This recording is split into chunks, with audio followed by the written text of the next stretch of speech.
श्री शिवाय नमस्तुभ्यम, हर हर महादेव आप सभी को। और मैं आश राजपूत एक बार फिर से आप सभी के बीच में। गाइज़, आज का दिन बहुत ही ख़ास है। मेरी काफ़ी टाइम से बहुत ज़्यादा इच्छा थी कि मैं कभी लाइव शिव महापुराण सुन सकूं, और मेरे ये कर्म रहे कि finally I got this opportunity और मुझे मौका मिल रहा है लाइव सुनने का श्री शिव महापुराण और ये हमारे घर के पास में ही एक शिव मंदिर है, वहाँ पर हो रही है, काफ़ी प्रसिद्ध है वो भी। और वहाँ पर लाइव सुनूंगी मैं। वो लास्ट सैटरडे से स्टार्ट हुई थी, अभी तो इवन ख़त्म होने वाली है, संडे को ख़त्म हो जाएगी। और guys I am so excited. और हाँ, आज से मेरा एक और चीज़ मैंने डिसाइड किया, देखते हैं हाउ फार इट गोज़, कि अब मैं स्टार्ट कर रही हूँ अब से अपने एक mini vlogs, personal mini vlogs. अभी तक मैं मार्केटिंग व्लॉग्स बना रही थी, अब हम स्टार्ट करेंगे मार्केटिंग व्लॉग्स के साथ साथ पर्सनल मिनी व्लॉग्स भी, ठीक है। तो आज पहला दिन है और आज मैं आपको पहले ही दिन में अपने मिनी ब्लॉग के लेकर जाऊंगी अपने साथ मंदिर में। तो आज आप मेरे साथ चल रहे हैं मंदिर में, तो वहाँ चल के सुनते हैं शिव महापुराण कथा। टाइमिंग्स जो है वो 3:30 बजे से 7:30 बजे आरती हो जाती है। उसके बाद प्रसाद जो होता है वो वितरित होता है, ठीक है। मैं पहले भी गई हूँ, मैं 2-3 दिन से जा रही हूँ, मेरा 3rd डे होगा। और आज मैं आपको अपने साथ पहली बार लेके जा रही हूँ अपने मिनी ब्लॉग में, पहले मिनी ब्लॉग में। तो साथ रहिएगा, जितना प्यार मेरी मार्केटिंग वीडियोस को दिया उतना पर्सनल ब्लॉग्स को भी देना।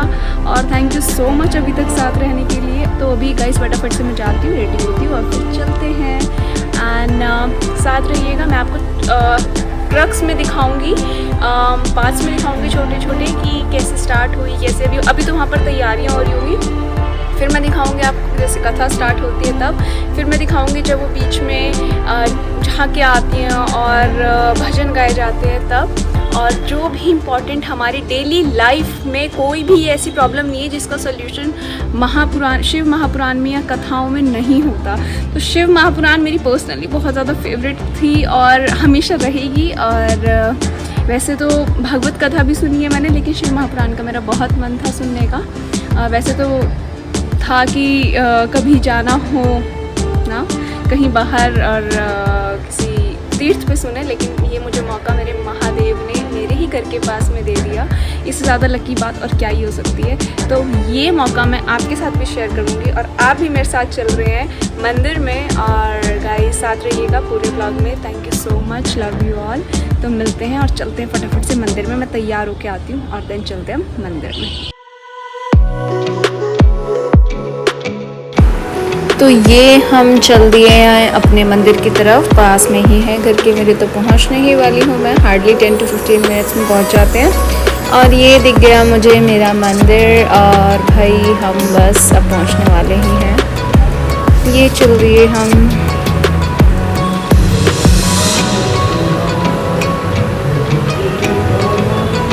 ये फाइनली हम पहुंच चुके मंदिर के बिल्कुल ठीक सामने, पीपल के पेड़ के पास। और ये लगा हुआ पोस्टर श्री शिव महापुराण कथा, ये आप देख सकते हैं।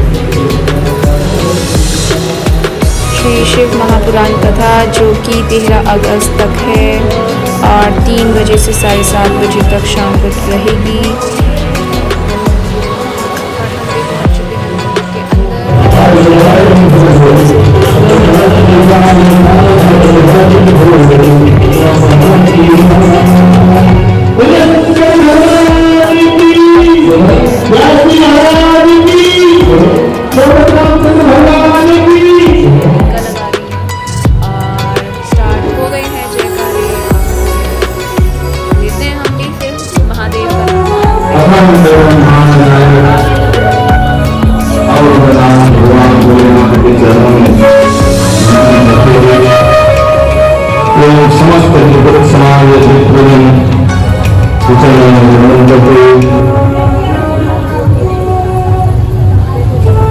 शिव शक्ति हनुमान अंतर्गत बैठे हुए भक्त के अंतर्गत विराजमान भगवान की विद्या हो वर्णन करते हुए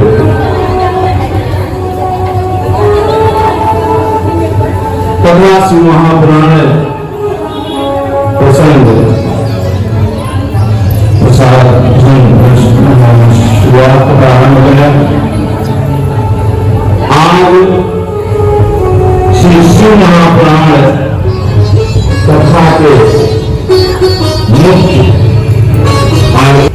और अन्य श्रेष्ठ ब्राह्मणों ने माता पार्वती को पति धर्म की शिक्षा दी।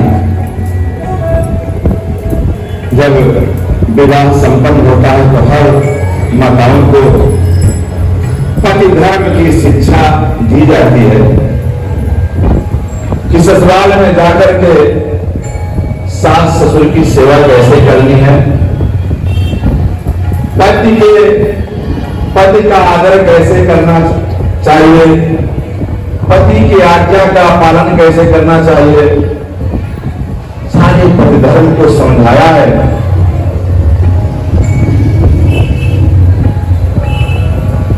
माता जी ने समझाया कि ससुराल में जाकर के बेटी पति का नाम मत लेना,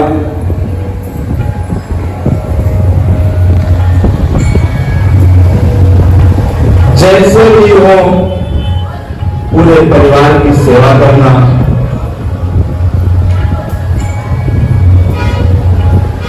दैनिक नित्य हमारे मंदिर में भजन कीर्तन सदैव चलता रहता है और सदैव नित्य प्रातः कालीन भजन कीर्तन संकीर्तन मंडली हमारी सदैव 12 मास आती है। और शास्त्र में केवल क्या महिलाओं के लिए मर्यादा का पाठ पढ़ाया गया है या पुरुषों का भी कहती है, लेकिन शास्त्रों में पुराणों में पुरुषों के लिए भी मर्यादा का पाठ है और पत्नियों के लिए भी मर्यादा का पाठ है।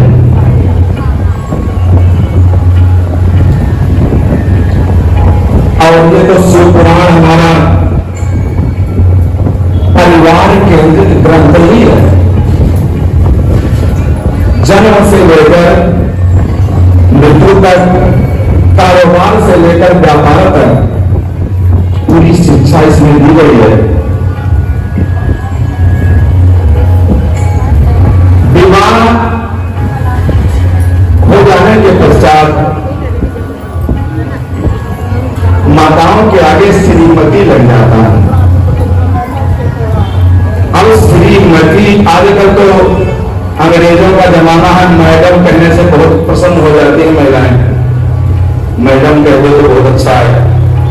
लेकिन श्रीमती का जो चलन हुआ है, श्रीमती क्यों कहा गया है उसका आधार देखिए। श्री का मतलब होता है लक्ष्मी और मती का मतलब होता है बुद्धि। जो लक्ष्मी जैसा बुद्धि को धारण करती है वह श्रीमती, और पुरुष के आगे श्रीमान लगता है। तो जो लक्ष्मी को आदर के भाव से आदर सम्मान करते हैं, अब लक्ष्मी पत्नी हुई, तो जो लक्ष्मी का आदर सम्मान करते हैं तो उनके आगे श्रीमान लगा। भगवती जगत जननी अम्बा को शिक्षा दी है, वो उनके लिए शिक्षा नहीं दी है, हम सभी मनुष्यों के लिए दी है। उन्होंने बताया कि स्त्रियों को, महिलाओं को 4 लोगों का नाम नहीं लेना चाहिए। 4 लोगों में प्रथम यह है कि पति का नाम लेकर नहीं पुकारना चाहिए, गुरु का नाम लेकर नहीं पुकारना चाहिए, ज्येष्ठ पुत्र है तो ज्येष्ठ पुत्र के राशि का नाम लेकर नहीं पुकारना चाहिए, और ये कंजूस का नाम नहीं लेना चाहिए। शास्त्रों में 4 लोगों का नाम वर्णित है, इनको नहीं लेना चाहिए। कंजूस का नाम तो भूलकर नहीं लेना चाहिए। एक नगर में कंजूस थे, तो उनका नाम ना लेना पड़े इसलिए दानचंद उनका नाम रख दिया गया। दानचंद बहुत कंजूस थे। उनकी कंजूसी से पूरा गांव पूरा नगर चाहता था कि कुछ दान कर ले, लेकिन दान वो करते नहीं थे। धीरे धीरे चतुर्थपन आया, कार्तिक का महीना चल रहा था स्नान का, तो दानचंद की पत्नी ने निवेदन किया कि हे पतिदेव, आपने पूरे जीवन में कोई दान किया नहीं, पुण्य किया नहीं, यज्ञ धर्म किया नहीं, तो कम से कम गंगा स्नान कराओ। दानचंद ने कहा कि यहां से 15 किलोमीटर दूर गंगा जी है, अब वहां जाने के लिए भाड़ा किराया लगेगा, तो भाड़ा किराया कौन देगा? पत्नी ने सलाह दी कि पैदल ही चले जाओ। दानचंद पैदल ही गंगा स्नान करने के लिए चले। 15 किलोमीटर पैदल ही चले थे।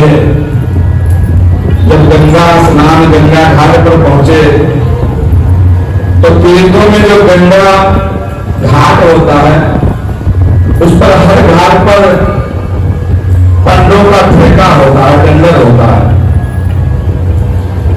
दानचंद ने विचार किया कि यदि हम मुख्य घाटों पर स्नान करेंगे तो पंडा लोग आ जाएंगे, दक्षिणा मांगेंगे, दान करवाएंगे।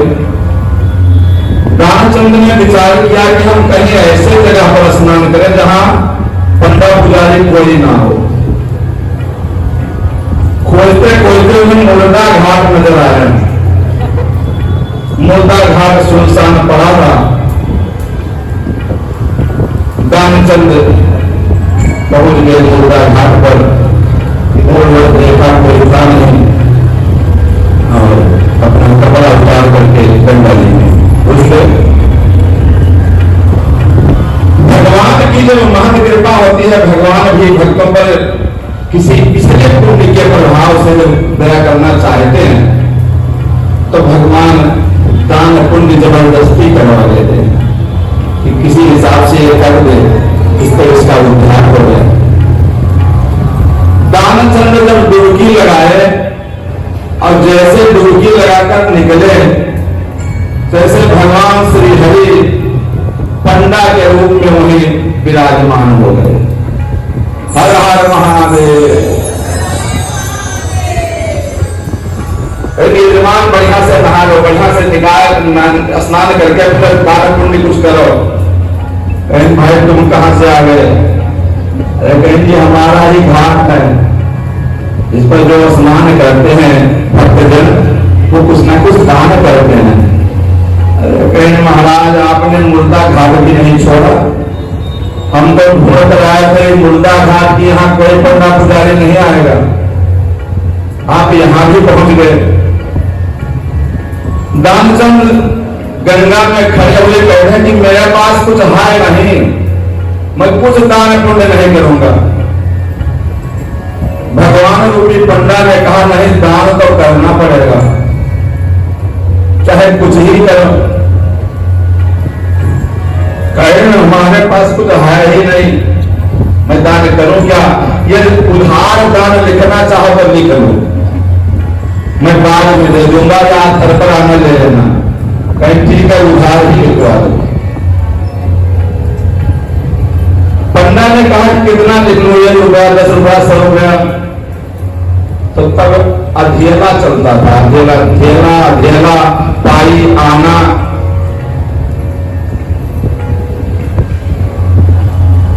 दानचंद ने कहा कि हमारे पास रुपया कुछ नहीं है, धेला पैसा मैं दूंगा। धेला माने 1 आना के बराबर धेला होता है। 1 आना पैसा उन्होंने देने के लिए कहा 1 आना पैसा यहाँ पर लिख लो। भगवान ने कहा ठीक है, 1 आना लिख लेता हूं। 1 आना पैसा उधारी लिखा करके दानचंद महाराज स्नान करके फिर पैदल अपने घर आए।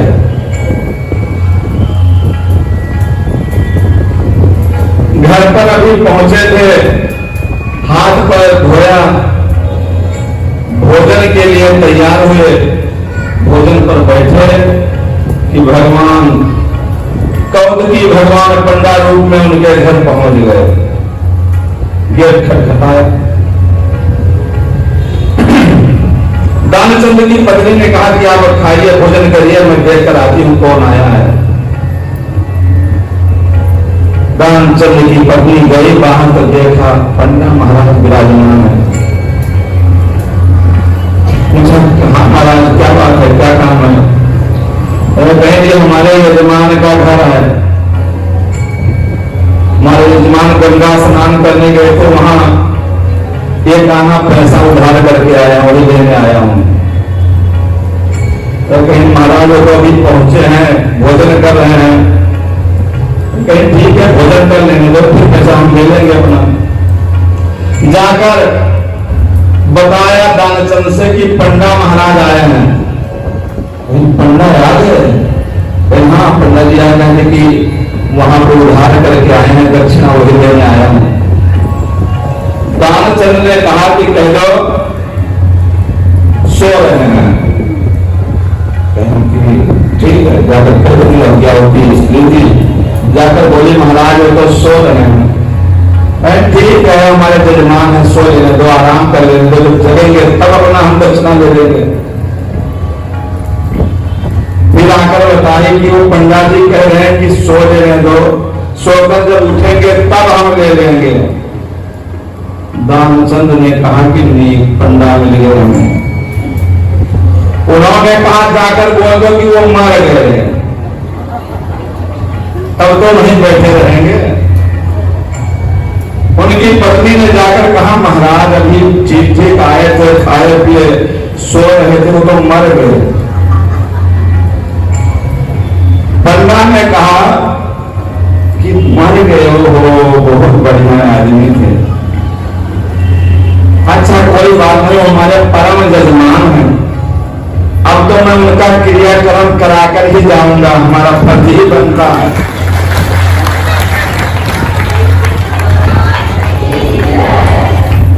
तो पंडा महाराज बैठ गए। जाकर उनकी पत्नी ने बताया कि महाराज बहुत बढ़िया पंडा है, वो तो कह रहे हैं कि उनकी हम क्रियाक्रम समझ करके तब जाएंगे। अब क्या करें? प्राणायाम के द्वारा दानचंद ने अपनी सांस रोक ली।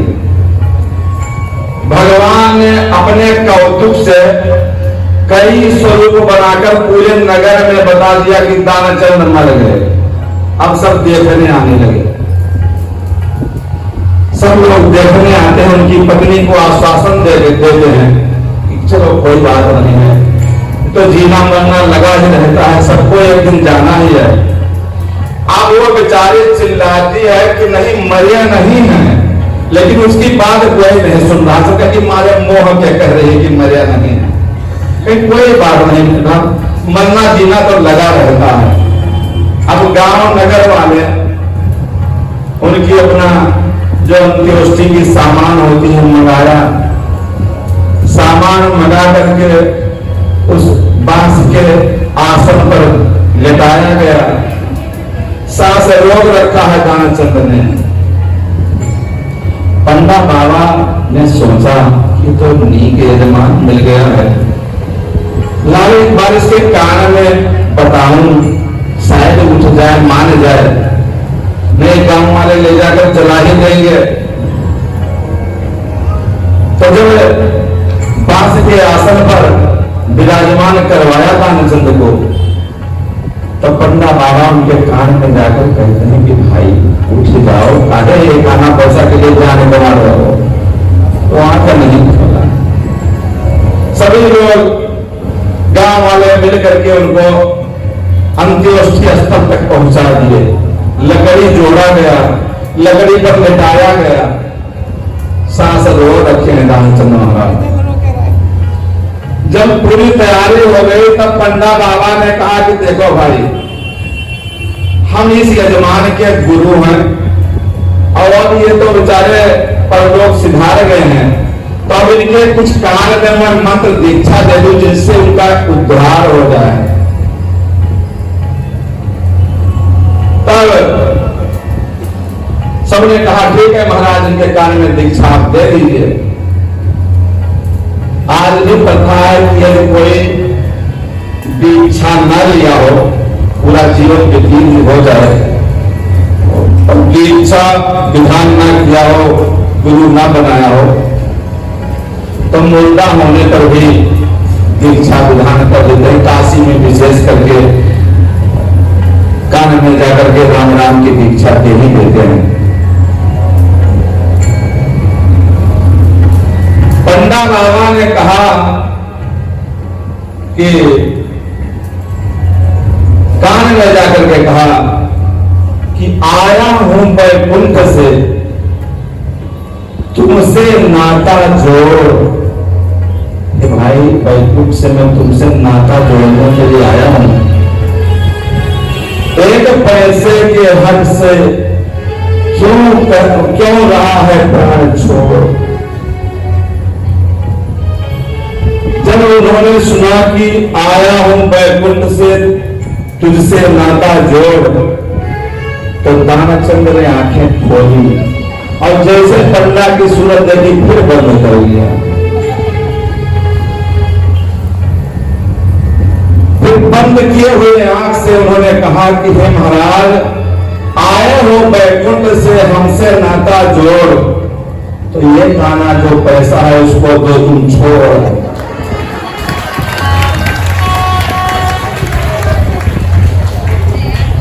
तब भगवान स्वयं हार करके उसको ये श्री शंकर भगवान की जय। तो कंजूस का नाम नहीं लेना चाहिए, पति का नाम नहीं लेना चाहिए, ज्येष्ठ पुत्र का नाम नहीं लेना चाहिए, गुरु का नाम नहीं लेना चाहिए, और कंजूस का नाम नहीं लेना चाहिए। आजकल वर्तमान युग में खास करके नए युवक और युवतियां तो सीधा सीधा नाम करके पुकारते हैं। एक कन्या हमारी जजमान की बचपन में उसके घर जाया करते थे, तो उसका विवाह जब हो गया, अपने ससुराल गई, तो बाई चांस मैं उसके घर पहुंच गया, उसके पति को नहीं पहचानता था। तो जब उसके घर के पास पहुंचे तो मैं घर बुला ले गई, घर बुला ले गई, तो बड़े भाव भाव सेवा करने के लिए अपने घर पहुंचते ही आवाज दिया, सुरेश सुरेश सुरेश। हमने सोचा कोई नौकर होकर होगा, बुलाती होगी कुर्सी उर्सी लाने के लिए, लेकिन बेचारा जब वो आए, अच्छे कपड़े पहने थे, पढ़े लिखे थे, उनका पति ही था, उनको ये सुरेश सुरेश कहकर बुला रही है। ऐसी हालत की है, पश्चिमी देशों की सभ्यता छाई हुई है। जबकि जब विवाह होता है, सात फेरे लग जाते हैं, सप्त वचन से पहले एक नाम लेने का, नामकरण का विधान है हमारे शास्त्रों में कि एक प्रेम का नाम रख लो जो आपको लेने में सुविधा हो। वो विवाह होते ही विधान है कि कोई प्रेममयी, भगवानमयी सांकेतिक नाम रख लो। पत्नी को ही नहीं, पति को भी नाम लेकर नहीं बुलाना चाहिए। और जो नाम लेकर सीधा बुलाते हैं उनके आयु क्षीण होती है। शास्त्रों का सबका मत है कि क्यों कैसा नहीं करना चाहिए। यदि पत्नी पति का नाम लेकर पुकारती है तो पति की आयु क्षीण होती है।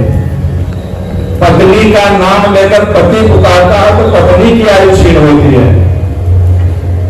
यदि हम गुरु का नाम लेकर सीधा पुकारते तो गुरु दोष लग जाता है, गुरु निंदा करने के बराबर दोष लग जाता है। ज्येष्ठ पुत्र का भी दासी का नाम नहीं लेना चाहिए, आयु क्षीण होती है। इस प्रकार शास्त्रों में विधान है। जो लगभग 50 वर्ष की आयु पूरी कर चुकी होंगी उनको पूर्ण ज्ञान है कि पति के नाम नहीं लिए ये जाते। वो पाप है जो मेरे जान पहचान के 99.9% लोग करते हैं, अपने हस्बैंड और वाइफ का नाम लेना। भाई छोड़ दो, बहुत ज़्यादा बड़ा पाप है। तो आज समझ में आ गया। विवाह करवाकर देवता लोग तो मगन हुए कि अब विवाह हो गया शंकर भगवान का, और अब शंकर भगवान से संतान उत्पन्न होगा जो हमारे दुख का निवारण करेगा, तारकासुर का वध करेगा। लेकिन 1000 वर्ष जब व्यतीत हो गया, भगवान से कोई संतान उत्पन्न नहीं हुई, तब देवताओं की घबराहट फिर बढ़ गई।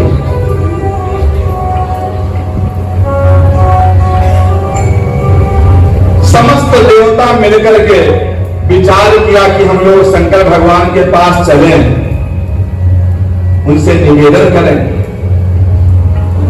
शंकर भगवान अपना 1000 वर्ष व्यतीत करते हुए, राम कथा सुनाते हुए व्यतीत कर दिए। देवताओं ने कहा कि मैंने इनकी विवाह राम कथा सुनाने के लिए करवाया था या संतान उत्पन्न करने के लिए। कैलाश पर्वत के नीचे ही पहुंचकर समस्त देवताओं ने शंकर भगवान का आवाहन किया, शंकर भगवान की स्तुति की, शंकर भगवान की प्रार्थना किया। समस्त देवताओं की स्तुति और प्रार्थना की गूंज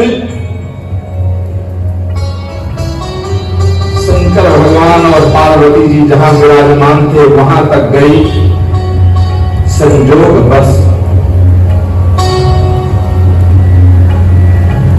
मां भगवती जगत जननी पार्वती माता और भोले शंकर एकांत वास में थे। एकांत वास में रहते हुए जब देवताओं की स्तुति सुनी, उनका पुकार सुना, तो तुरंत ही एकांत भाव को छोड़कर, पार्वती माता का संग छोड़कर देवताओं के पास पहुंच गए। देवताओं ने शंकर भगवान को देखकर बहुत ही स्तुति की, चरणों में प्रणाम किया कि महाराज, हम लोगों ने मेहनत करके, प्रयास करके आपका विवाह करवाया था कि हम लोगों का संकट दूर होगा, आपसे संतान उत्पन्न होगा। आप तो पार्वती माता को कथा सुना रहे हैं 1000 वर्ष से।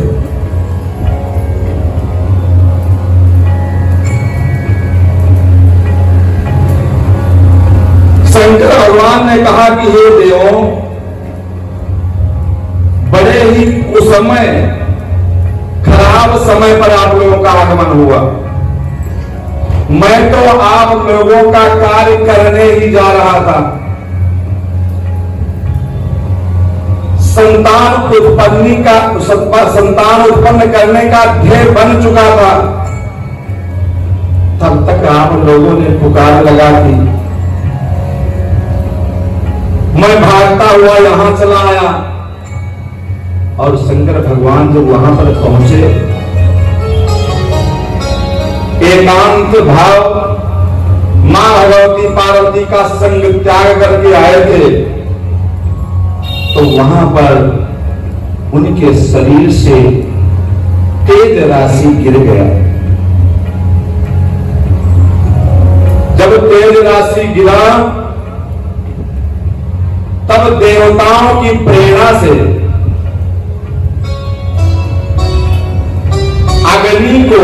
अग्नि देवता को प्रोत्साहित किया गया कि हे अग्निदेव, आप कपोल यानी कबूतर बनकर शंकर भगवान के तेज राशि को ग्रहण करो।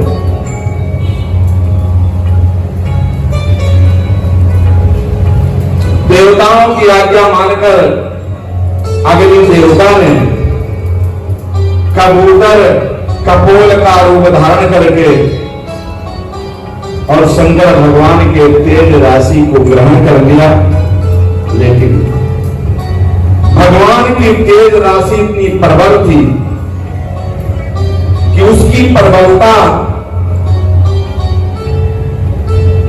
अग्नि स्वरूप कबूतर ने देवताओं से कहा, महाराज इस शक्ति को हम बर्दाश्त नहीं कर पाएंगे, इस तेज राशि को अपने उदर में हम रख नहीं पाएंगे।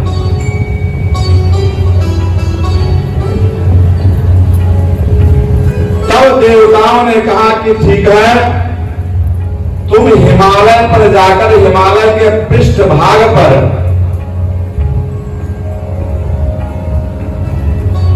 चलो, तुम इस तेज राशि को ले जाकर, माघ मास का महीना आने वाला है, माघ मास में सप्त ऋषियों की पत्नी गंगा स्नान करने आएंगी, और गंगा स्नान जब करने आएंगी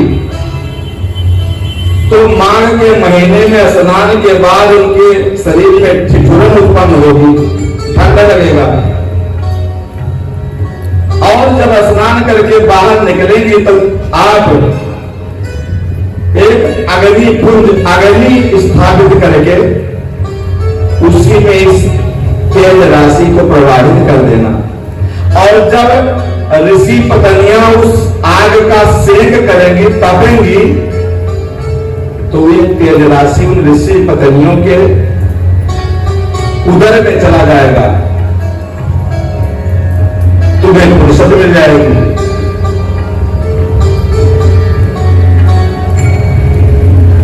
माघ मास आया, सप्त ऋषि की पत्नियों ने गंगा स्नान किया, अर्धंगी माता भी साथ में थी।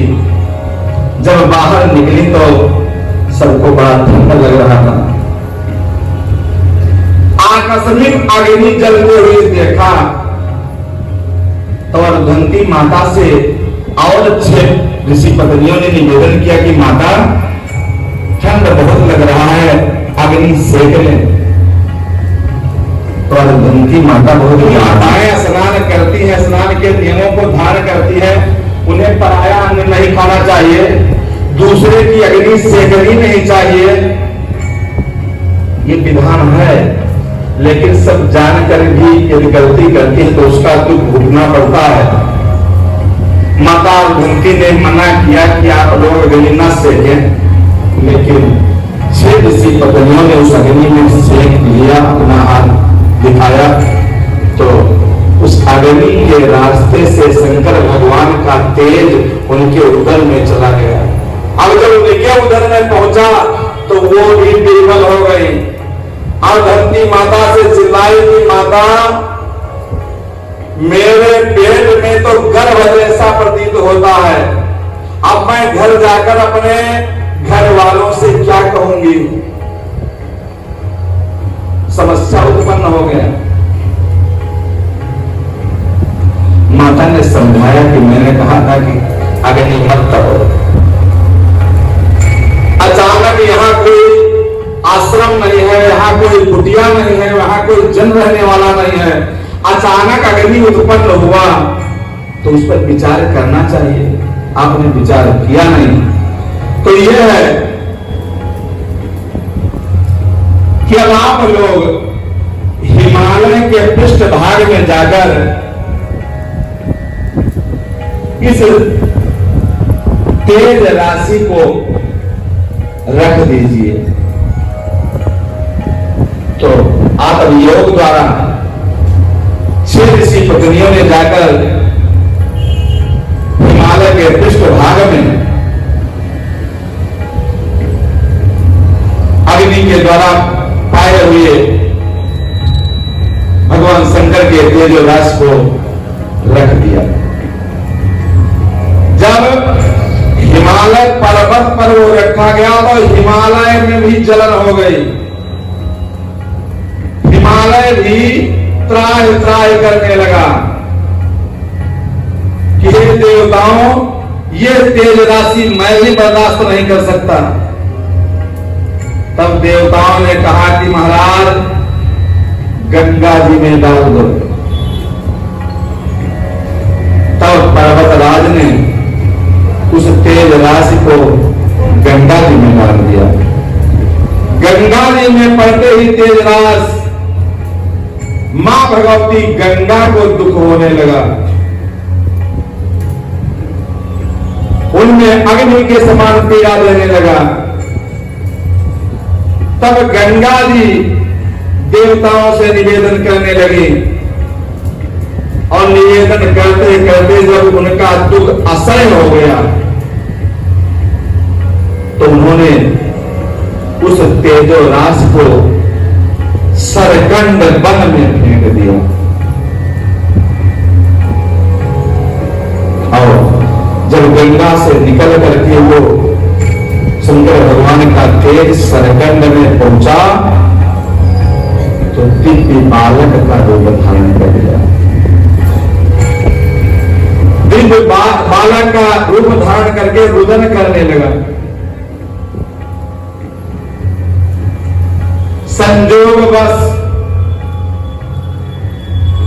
विश्वामित्र जी उस समय,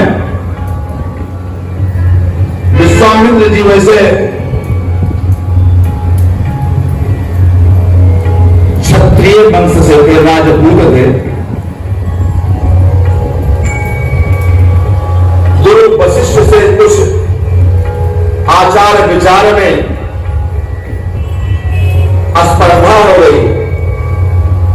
उन्होंने वशिष्ठ जी ब्राह्मण थे और ब्राह्मण के ब्रह्म बल को देखा, ब्रह्म बल के तेज को देखा, शक्ति को देखा तो उन्होंने तप करके ब्रह्म बल, ब्रह्म तेज प्राप्त करने का निश्चय किया। तो ब्रह्म तेज के लिए वो तपस्या कर ही रहे थे और उस सुंदर बालक के नजदीक पहुंच गए। बालक ने विश्वामित्र को देख करके विश्वामित्र से निवेदन किया कि हे महाराज, आप आ गए हो तो आप हमारा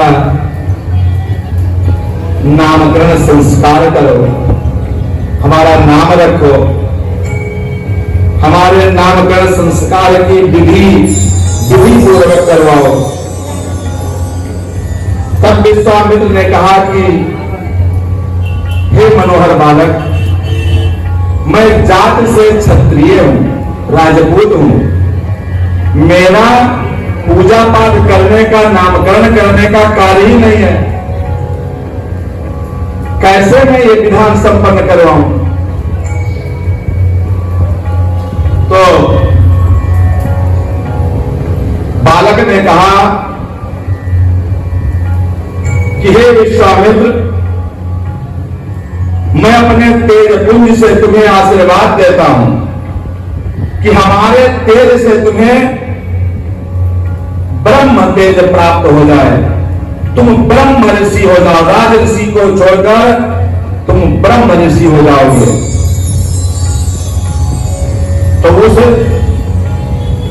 कुमार के तेज और वर से विश्वामित्र जी ब्रह्म ऋषि हुए और उस बालक का संस्कार करवाया।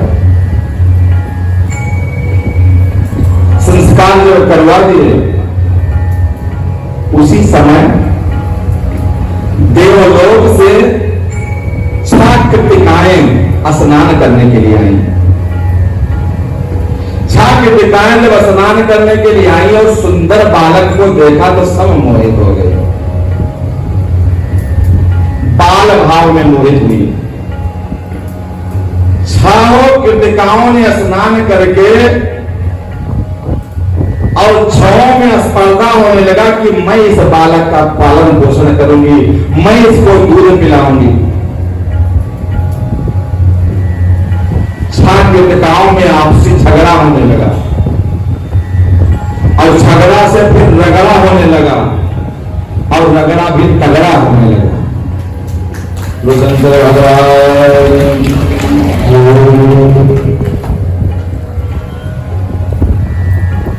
जब यह स्थिति उस बालक ने देखा तब उस बालक ने अपने तेजो स्वरूप से छाम उत्पन्न कर लिया। हे माताओं, आप झगड़िए मत, मैं सबके स्तन का पान करूंगा। छाम स्थापित किया। वहीं पर कार्तिकेय महाराज का छाम वहीं पर वो खड़ान हुए। बोलो खड़ानन महाराज की। खड़ानन जब खड़ रूप हो गए और कृतिकाओं ने ले जाकर के उनका पालन पोषण किया। आप लोग आनंद ले रहे हैं, मगर महाराज जी को आप लोग बधाई भी देंगे, क्योंकि महाराज जी ने ही कार्तिक भगवान का जन्म कराया है। तो कहना क्या है, पहली बधाई सब भक्तों की आई, पहली बधाई सब भक्तों की आई, भक्तों की आई, सुखाने की आई, भक्तों की आई, सुखाने की आई, भक्तों की आई, जगदाने की आई, भक्तों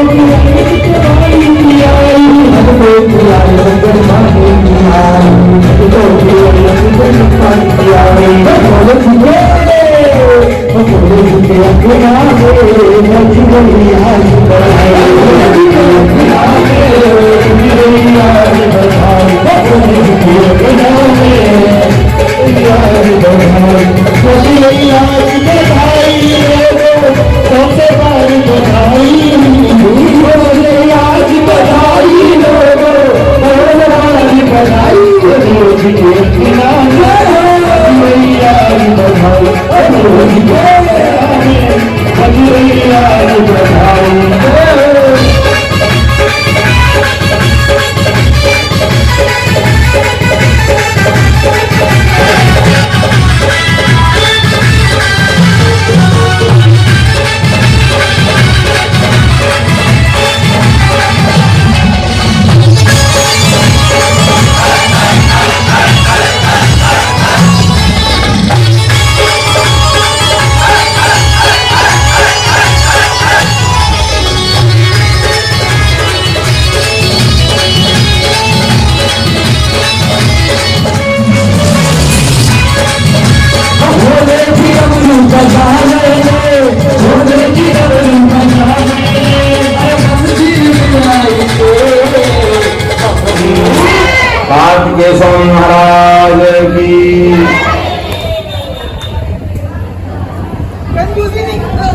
कार्तिकेय स्वामी महाराज का जन्म सुनकर और मां भगवती अगले दिन शंकर भगवान मानसरोवर स्नान करने गए और यहाँ पर सहेलियों से पार्वती जी स्नान की। सहेलियों के निवेदन करने पर मां भगवती पार्वती ने अपने शरीर के मैल को निकाला। मैल का मतलब मल नहीं। मां भगवती के शरीर में जो हल्दी, मेहंदी आदि रंग, रात, चंदन आदि चढ़ाए जाते थे, लगाए जाते थे, उन सबको निकाल करके एक मूर्ति का निर्माण किया, एक बालक का रूप प्रदान किया और उसमें मां भगवती ने अपने तेजो राशि बल से तेज प्रकट करके उसे जीवित अवस्था में प्रकट किया। जब वो मां भगवती के मैल से उत्पन्न बालक जागृत अवस्था में हुआ तो उठ करके माता को प्रणाम किया और प्रणाम करके कहा, माता मेरे लिए क्या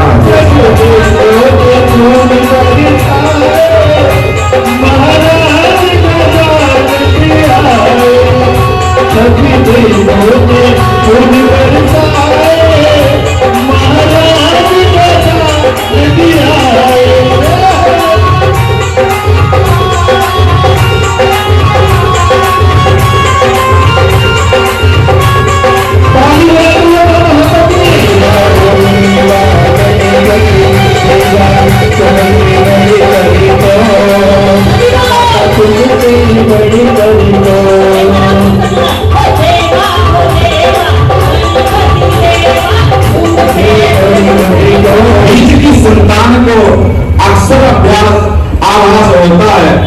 ना हमें हमारी माता मदद कर रही है, ना हमारा पिता मदद कर रहा है।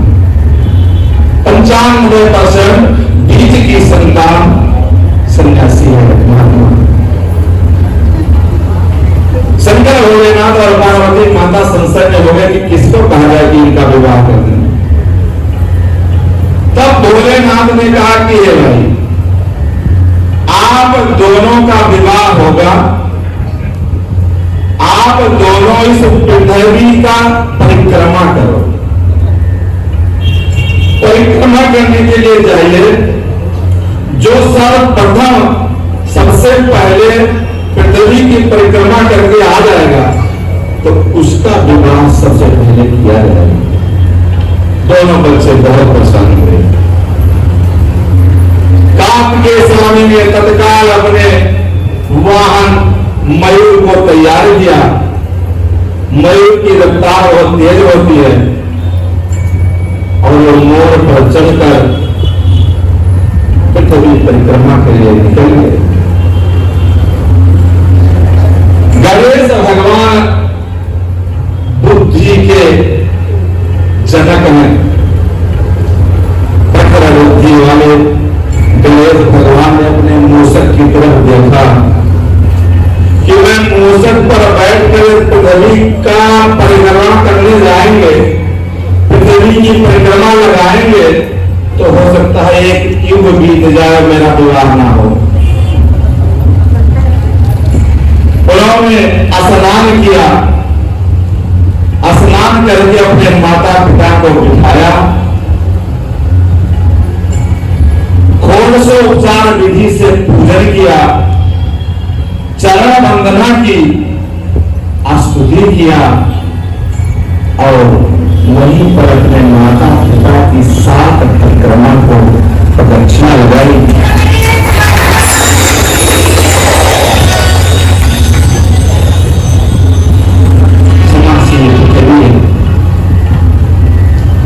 उसी प्रकार माता की भी स्थिति है।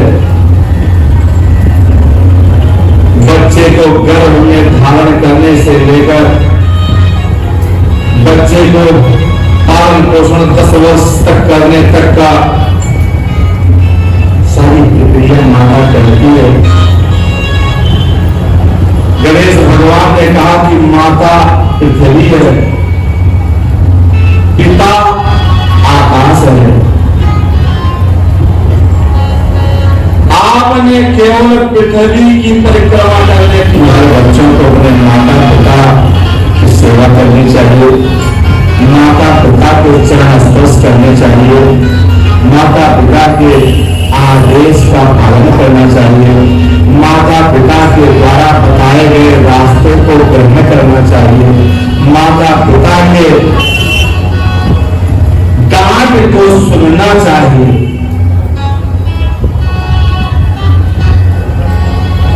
जो बच्चा अपने माता पिता के डांट को सहन कर लेता है, उसको फिर जीवन में कहीं भी डांट नहीं खानी पड़ती है। गणेश महाराज ने, हमारे गुरु जी ने हमें तुलसी की माला प्रदान की है। तुलसी की माला धारण रखी हो तो क्या तुलसी माला के साथ में रुद्राक्ष का माला भी पहन सकते हैं, या हमें शिव का पूजन करना हो तो केवल रुद्राक्ष की ही माला पहने, तुलसी का ना पहने। तुलसी का ना कैसे पहने, क्योंकि गुरु ने दीक्षा दिया है। जो वैष्णव गुरु हैं, विष्णु भगवान के प्रवर वाले गुरु हैं, तुलसी की माला पहनाते हैं, तुलसी की कन्या पहनाते हैं। और जो वैष्णव शैव गुरु हैं, शैव संप्रदाय के गुरु हैं, वही रुद्राक्ष की माला धारण करवाते हैं, रुद्राक्ष की माला प्रदान करते हैं। अब यहाँ भक्तों के मन में संशय हो जाता है कि शंकर भगवान की पूजा तो वैष्णव और शैव दोनों करते हैं, तो अब हम क्या करें? तुलसी का पहने या रुद्राक्ष की पहने, दोनों माला पहना जा सकता है।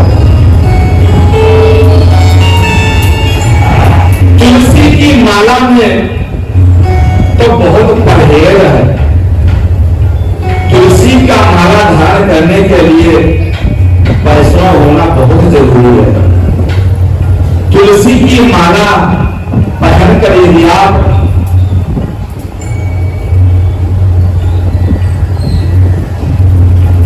कहीं असौच जगह पर जाते हैं, शमशान भूमि के पास जाते हैं, घर में सूतक पातक हो जाता है और स्वयं माताएं अपवित्र हो जाती हैं,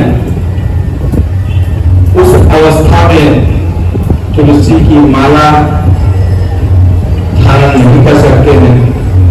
तुलसी की माला अपवित्र हो जाती है कहीं सूतक पातक की जगह जाने पर, लेकिन रुद्राक्ष की माला एक ऐसी माला है, भगवान की शक्ति उसमें इतनी निहित है कि रुद्राक्ष की माला को पहन कर आप शमशान चले जाएं, रुद्राक्ष की माला को पहन कर आपके घर सूतक पातक हो जाए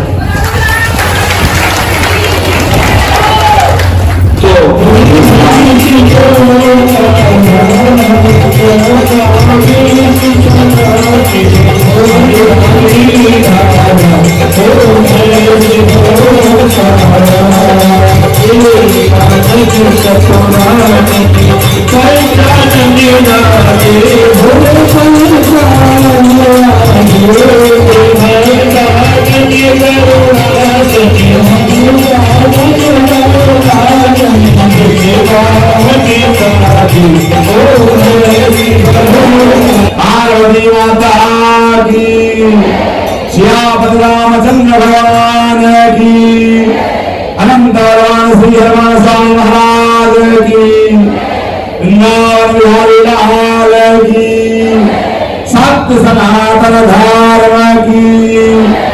धर्म की अधर्म का प्राणियों में विश्व का हर हर जय जय श्री तो फाइनली हो गई है आरती भी, और ये देखो मेरे महादेव, मेरे भोलेनाथ, मेरे ओघड़दानी कितने प्रसन्न लग रहे हैं लोग, कितने श्रद्धालु इनके पास अपनी मन्नतें मांग रहे हैं। कितने दीपक उज्ज्वल हो रखे हैं यार, कितना सुंदर व्यू है, मैं बता नहीं सकती, कैमरे में आ नहीं रहा था। कभी आप आना और देखना, मतलब काश आप सामने अभी होते तो आप देख पाते, जो मैं फील कर पा रही हूँ वो। और पर जो भी था बहुत ही मज़ा आया, बहुत ही पॉजिटिव वाइब्स आ रही हैं। ये लेते हैं आरती आप सभी के लिए, चलो।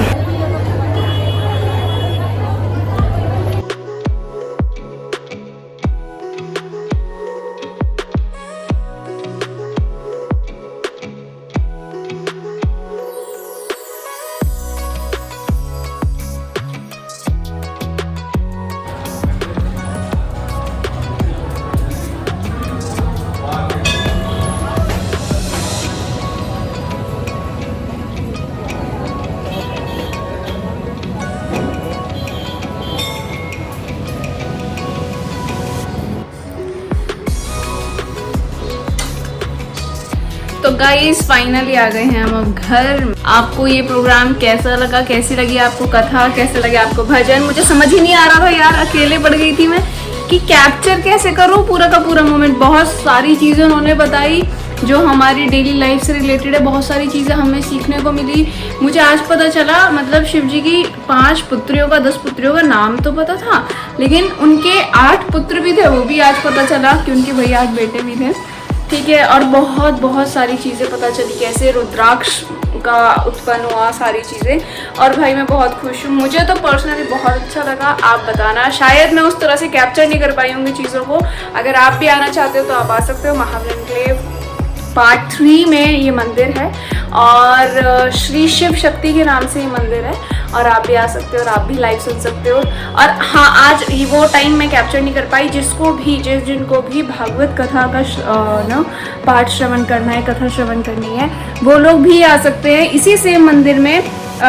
इसमें पितृपक्ष में ये जो हमारे वो आते हैं, क्या आते हैं, श्राद्ध पक्ष में इसी सेम मंदिर में हमारे श्री भागवत कथा का भी आयोजन हो रहा है और डेट वगैरह भी फिक्स नहीं हुई है। आज जैसे सबसे बोला तो उन्होंने सबने हाथ उठा लिए, सबने कहा कि हमें श्री भागवत कथा भी श्रवण करनी है, तो हम उसी मंदिर में फिर से यही सारे अरेंजमेंट्स कराएंगे और उम्मीद करते हैं कि लोग और भी बढ़ चढ़ कर आएंगे और श्रवण करेंगे पाठ का।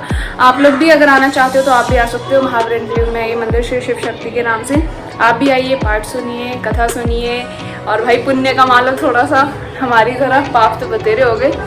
तो कैसा लगा व्लॉग मुझे ज़रूर से बताना, कैसे मैं इसको इम्प्रूव कर सकती हूँ वो भी बता देना। बाकी अभी थक गई हूँ और चलो मिलते हैं नेक्स्ट ब्लॉग में। बहुत सारी चीज़ें मेरे पास बताने के लिए, आप सबको बहुत सारी चीज़ें हैं आपको दिखाने के लिए, और तो फिर से मिलते रहेंगे, बार बार मिलते रहेंगे, हमेशा साथ रहेंगे। और तब तक के लिए हर हर महादेव, श्री शिवाय नमस्तुभ्यम। दिल से आप सबको थैंक यू और प्यार देना वीडियो को, और बस पता नहीं और क्या और थैंक यू सो मच। सब साथ रहिए, ऐसे सपोर्ट करते रहिए।